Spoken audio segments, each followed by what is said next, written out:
Oh, well. Okay, there we go. What's going on, tech heads? How you doing? I know it's been a minute and delicious. Get this out the way. Lumps breaks are getting more difficult to come by. Work is getting in the way of that. I see that the subscriber count is going up higher each time I do something on here, and I was just wondering, but it'd be so much to ask to actually try to help me convert this to like a full-time thing. I understand that there is a lot of content creators out there.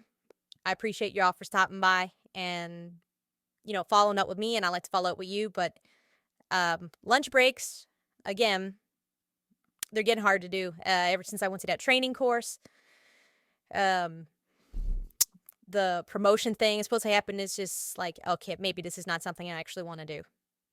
I actually have more fun, and it's more informative to do these things and kind of dive into them and figure out, like what's really going on while other people are, doing real research. And it just feels like maybe this job might be the end. So I said to get that off my chest right now.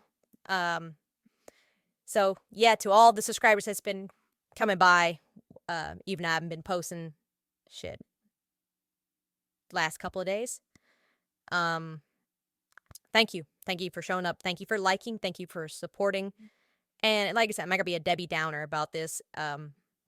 Nothing bad happened, mind you. Just it's not the tone. Also, I just had a sneezing fit, so I might sound a little more lethargic. I had more energy when I first started this recording, but now that the sneezing fit has happened, I feel a little less energetic. Crazy thing about sneezes, someone told me that you sneeze at 100 miles per hour each time. I believe it. Anywho, let's get on to today's news, more like all the news that has happened recently. And I don't even know if this will even get any attention today because of the whole Kendrick thing that's happening. Yeah, there's that going on too. So, with that being said, net neutrality is back. It's a law. I love y'all wherever paying attention to this, and for people who, let's just say, are in remote regions of the world, and more so United States, don't necessarily get the best internet speeds. Hence why I'm pretty sure there's a lot of content creators out there that can't even do what they want to do because, well, ISPs try to throttle you or gouge you for money. And, well, let's get skim to the article and figure out why it disappeared and why it's back now. It's official. Net neutrality is back as the law of the land in the U.S. The internet is now, by law, once again treated similarly to public utility. The TLDR, thanking your Androids, those already. The FCC voted 3-2 to restore federal net neutrality laws in the United States. Net neutrality is the idea that broadband internet should be treated similarly to a public utility, with government regulations protecting access and restricting what ISPs can and cannot do. Federal enforcement of net neutrality principles was previously repealed during the Trump administration, primarily orchestrated by the Trump-appointed FCC chair at the time, Ajit Pai. Now, this guy, he has been an asshole, though. Like, real talk. Regardless of your political affiliation, this dude... Look, we don't even have the time in this video to debate you and go over this dude, right? I got 2 more articles I got to go over with y'all that I found to be the most poignant and can help you in your day-to-day. Because I honestly don't know if you guys can, ladies out there, actually go read these things. Like, I bring them to you because I read them when I have a chance, and that's why I do the whole Much for Your Life informing you. It's like, oh, here's something that you should know that will affect you, whether it's something immediate and grandiose or through incrementalism, really, which is kind of the running thing with a lot of things that are happening lately. Incrementalism. So, let's go down to the article. It says broadband is now an essential service. Rosen Warsaw said ahead of the vote, essential services, the ones we count in every aspect of modern life. I agree that this the only way I can even do these programs with y'all is because I have fast internet for what it's worth, and I do pay quite a bit. Now I think about it. And it's just internet. Like I don't have a landline or TD. It's just pure internet. It's a woman. She added that for all Americans, broadband internet has gone from nice to have to need to have. And if you were in, the Hope Hen, I probably should say that. I don't know. Actually, Hyper's pretty good though. That cracking guy on certain words like that, so that's cool.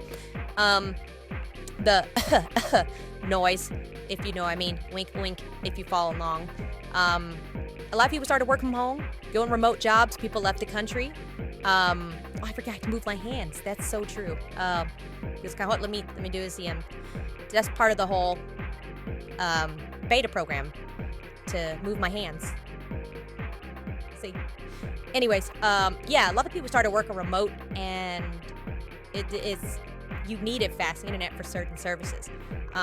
If you were a person working in, let's say, I don't know, server management, wink, wink. You can't necessarily be at every single site. You need to be able to log in and do some remote viewing. Well, you're gonna need a fast connection to do that. Otherwise, you're just buffering. Nobody likes buffering. Never buffer. If you get fast internet, pay for it.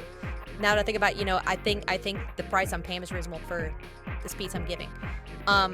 It says right here, ISPs prioritizing certain types of internet traffic so that directly right to your own services. ISPs blocking or throttling certain types of traffic or charging extra for it. This kind of sounds like what Lou Rossman was talking about when he was talking about YouTube may or may not be, I don't know, slowing your network down when you have an ad blocker because you don't want to pay for YouTube Premium. Because why? Especially if they're not really promoting, content creators who just want to do like stuff like this, the news and stuff. You have your big names out that already got it, so they don't have a problem getting some type of traction.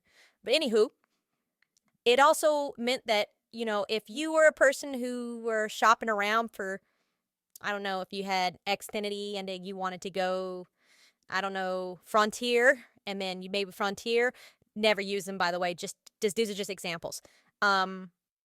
Frontier, and then all of a sudden you see they got a better deal, better data allocation, their threshold is a lot higher for individual user, especially if you don't have any bundles packages or anything, right?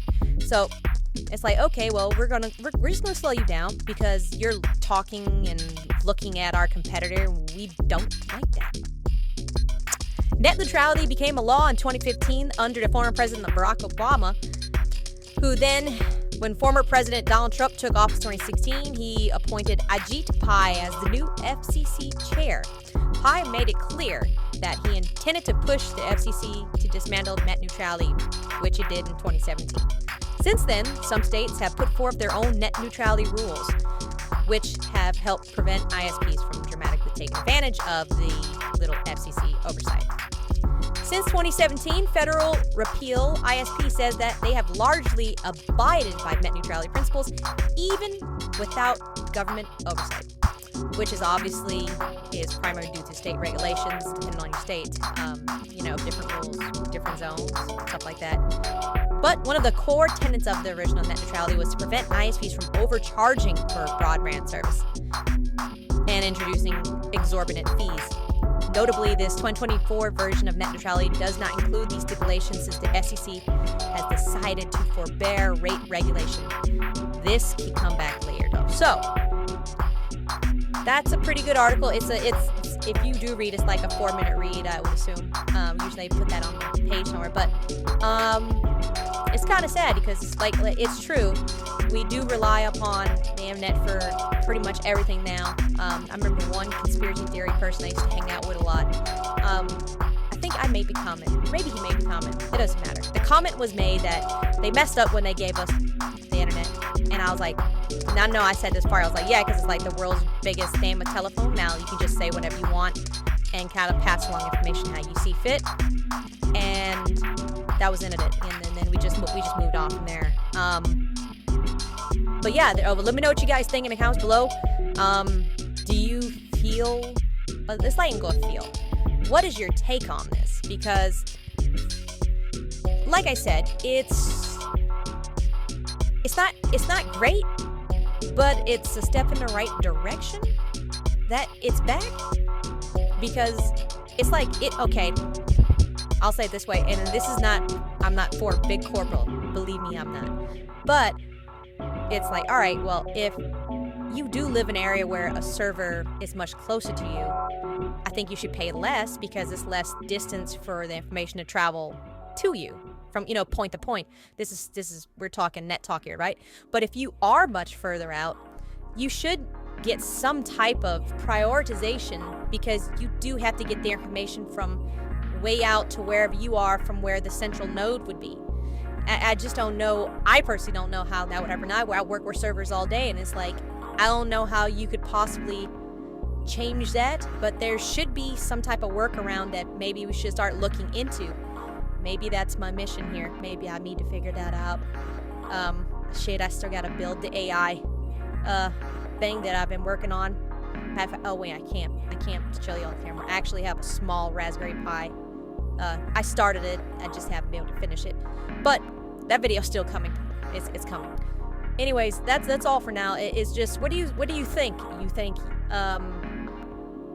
is it a step in the right direction, or is it not? And I guess we're gonna find out once the FCC has a final ruling on it.